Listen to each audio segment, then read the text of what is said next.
فعل ماضی ہو یا جملہ اسمیہ ہو تو اس وقت یہ مفعول فی ہوتے ہیں، اور ترکیب میں اپنے ما بعد جملے کی طرح مضاف ہو کر اپنے سے پہلے فعل کے مفعول فی ہو جائیں گے۔ فعل ماضی کی مثال جیسے جئت مزدعا، آیا وہ اس وقت میں جس وقت اس نے پکارا، تو ترکیب کیا کریں گے؟ یا بتائیے منذ حرف جر ہے اس میں ظرف ہے؟ کیسے پہچان لیا کہ اس کے بعد فعل ماضی ہے؟ ترکیب کریں گے جا فعل تا ضمیر مرفوع متصل فاعل مز اس میں ظرف مضاف، اور دعا ہو فعل اپنے فاعل مفعول بھی سے مل کر جملہ فعلیہ خبریہ ہو کر مضاف الیہ سے مل کر مفعول فی ہوا جا۔ جملہ اسمیہ کی مثال جیسے جئت مز زید قائم، جئت مز زید قائم، اور بھی بہت سی مثالیں آپ لا سکتے ہیں۔ جئت مز رکب اخی، یہ ماضی اس کے بعد۔ تو جملہ اسمیہ کی مثال جئت مز زید قائم، ترکیب کیا کریں گے؟ مز مضاف زید قائم، جملہ اسمیہ خبریہ ہو کر مضاف الیہ سے مل کر مفعول فی۔ اور اگر مز اور منذ کے بعد اسم مرفوع ہو، یعنی اسم ہے مرفوع ہے مجرور نہیں ہے، تو پھر یہ ترکیب میں مبتدا ما بعد خبر ہو جائے گا۔ جیسے اور یہ مز اور منذ مستقل جملہ ہوگا، اس سے پہلے جملہ مفسر ہوگا، بھائی یہ مز اور منذ یہ جملہ مفسرہ ہو جائے گا۔ مثلا ما رأیتہ مز یوم الجمعہ، جی تو مز کے بعد میں اسم مرفوع ہے، تو ایسی صورت میں مز مبتدا ہوگا، ما بعد خبر، مبتدا خبر سے مل کر مستقل جملہ ہوگا، اور یہ مفسر ہوگا اپنے سے پہلے جملے کے، وہ مفسر بنے گا۔ ما رأیت، میں نے اس کو نہیں دیکھا، کب سے نہیں دیکھا؟ مز یوم الجمعہ، جمعہ کے دن سے ترکیب کریں گے۔ ما رأیت فعل اپنے فاعل مفعول بھی سے مل کر جملہ فعلیہ خبریہ مفسر، مز زید قائم، مز مبتدا زید قائم، وہ مز یوم الجمعہ، مز مبتدا یوم الجمعہ مضاف الیہ سے مل کر خبر، مبتدا خبر سے مل کر جملہ اسمیہ خبریہ مفسر۔ اب مفسر سے ملانے کی ضرورت نہیں، بس چلیے تو یہ اصول ذہن میں رکھیے۔ اس وقت ظرف نہیں بنے گا، نہیں ظرف نہیں ہوگا، ترکیب میں مفعول فی نہیں ہوگا، ہوگا سماع ظروف میں سے یہ حرف جر نہیں ہونے کا، لیکن مفعول فی نہیں ہوگا ترکیب۔ جب مضاف نہ ہو تو مفعول فی نہیں بنے گا، جب مضاف نہ ہو، مضاف نہ ہو تو مضاف ہو تو مفعول، جب مضاف نہ ہو تو مفعول فی نہیں بنے گا۔ مضاف نہ ہو اس کی طرف بہرحال یہ کہ یہ تو کوئی بات نہیں، البتہ یہ ہے کہ اس پر ظرف نہیں ہوگا، اس لیے کہ یہ ظرف کا معنی دے ہی نہیں رہا ہے، تو اسماء ظروف میں سے ہی، لیکن ظرف نہیں ہوگا۔ بہت سے ایسے اسماء ظروف ہوتے ہیں جو ظرف کے معنی نہیں دیتے، مثلا مز یوم الجمعہ یوم طیب، جمعہ کا دن عمدہ دن ہے، تو یہ نہیں اس کو مفعول فی بنانے کی ضرورت نہیں، یوم الجمعہ مضاف الیہ کا مبتدا، یوم طیب موصول سے مسئول کا خبر۔ تو اسماء ظروف کی بھی دو قسمیں ہیں، ایک تو متصرفہ اور غیر متصرفہ۔ اسماء ظروف متصرفہ وہ اسماء ظروف ہیں جن کا ظرف و مفعول فی ہونا ضروری ہے، دوسرے کچھ اور بھی واقع ہو جاتے ہیں۔ ایک غیر متصرف ہوتے ہیں جو ہمیشہ مفعول فی ہوتے ہیں۔ تو یہ ہم نے تدریس و ہدایت النحوی جو ہدایت النحو کی شرح ہے اس میں تفصیل بیان کی اساتذہ کی۔ حرف جر کا ہوں گے حضرت، بس اس کے علاوہ باقی سب جگہ حرف جر ہوگا۔ تفصیل آپ تدریس الشرح میں تعامل میں دیکھ سکتے ہیں، وہاں بھی لکھی، کیونکہ حروف جر میں اس کو شمار کرایا گیا نا ظروف کو اور مضم منظور کو، وہاں لکھی ہے یہ بات تدریس الشرح میں تعامل کی شرح، اس میں ترکیب کے اصول بیان کیے گئے ہیں جو آپ کے سامنے آئیں گے جو شرح میں تعامل کی بات آئے گی۔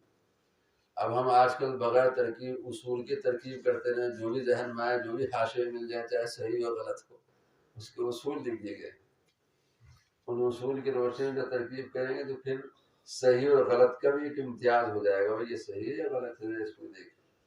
خیر چلیے، تو ان کو ذہن میں رکھیے۔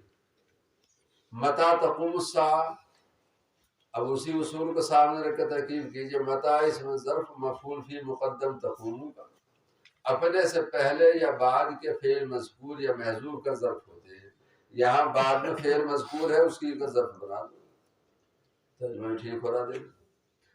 چلیے گا. تو اس انداز سے تمام اسماء غیر متمکنہ کی تمرین اور اجرا کرائی اور محنت کرنی پڑے گی بہت زیادہ، 15 دن کم سے کم. کوئی پریشانی آتی ہے تو آپ ہم سے رابطہ کریں، کوئی بات نہیں. آگے چلیے. اب آ جاؤ سبق نمبر. یعنی وہ ضروری نہیں ہے کہ اس کو ہم مفعول بنائیں، مضاف ہی بنائیں. کس کو؟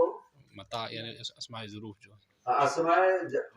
اسماء ظروف کا یہ متا یعنی کہ نہیں، ظروف مضاف ہونے میں ضروری نہیں ہوتا. متا کے بارے میں جو آپ فرما رہے ہیں کیا کہ متا کو مفعول اپنے سے پہلے یا بعد نہیں، والے فعل کا متا کو نہیں، ظروف کو. جی ظروف اپنے سے پہلے یا بعد کے فعل مذکور یا محذوف کا ظرف یعنی مفعول فی واقع ہوتے ہیں. جی اگر بعد میں کوئی فعل ہے تو اس کا مفعول فی ہو جائیں گے، اور فعل نہیں ہے تو محذوف کا ہو جائیں گے. مثلا میں سمجھائی تھی اس بات کو.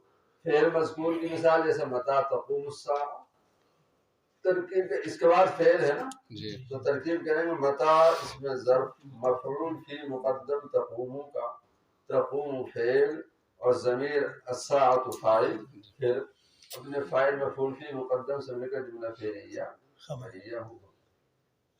یہ استفہام کے لیے نہیں ہے جو جملہ فعلیہ انشائی بنائیں گے. اور اگر فعل محذوف نہیں ہے تو وہاں اگر فعل مذکور نہیں ہے تو محذوف ہوگا.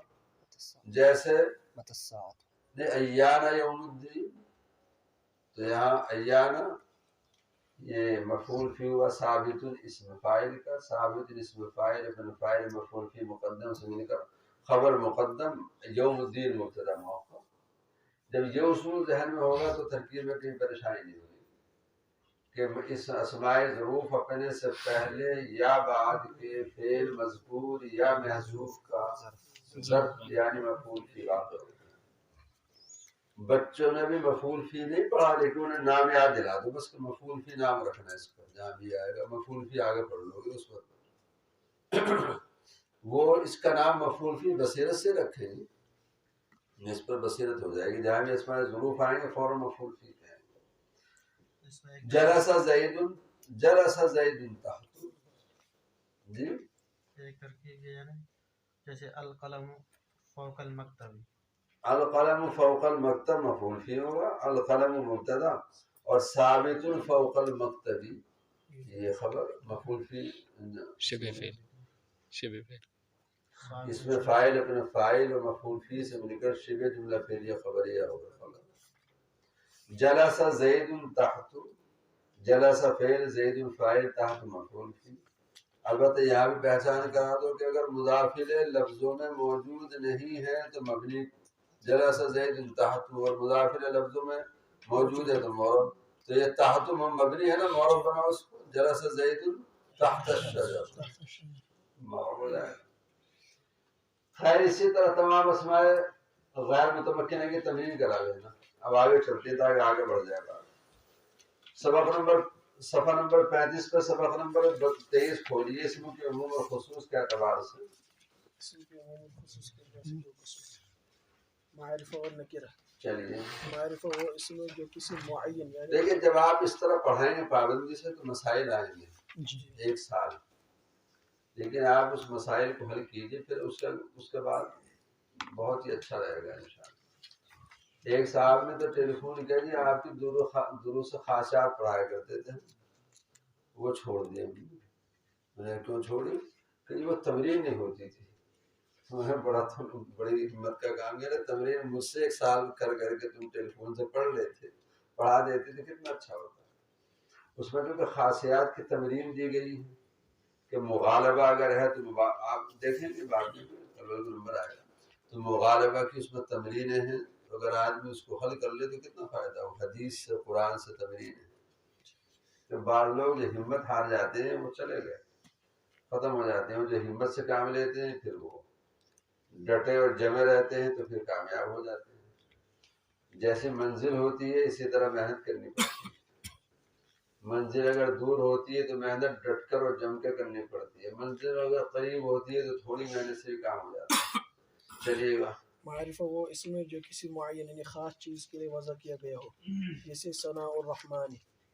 معرفہ کی 7 قسمیں ہیں: ضمیر، علم، اسم اشارہ، اسم موصول، معرفہ بالالف واللام، مضاف الی المعرفہ ان پانچوں میں سے کسی کی طرف مضاف یعنی معرفہ بنیدہ علم وہ اسم ہے جو کسی معین چیز کے لیے وضع کیا گیا ہو اور اس وضع میں وہ کسی دوسرے کو شامل نہ ہو جیسے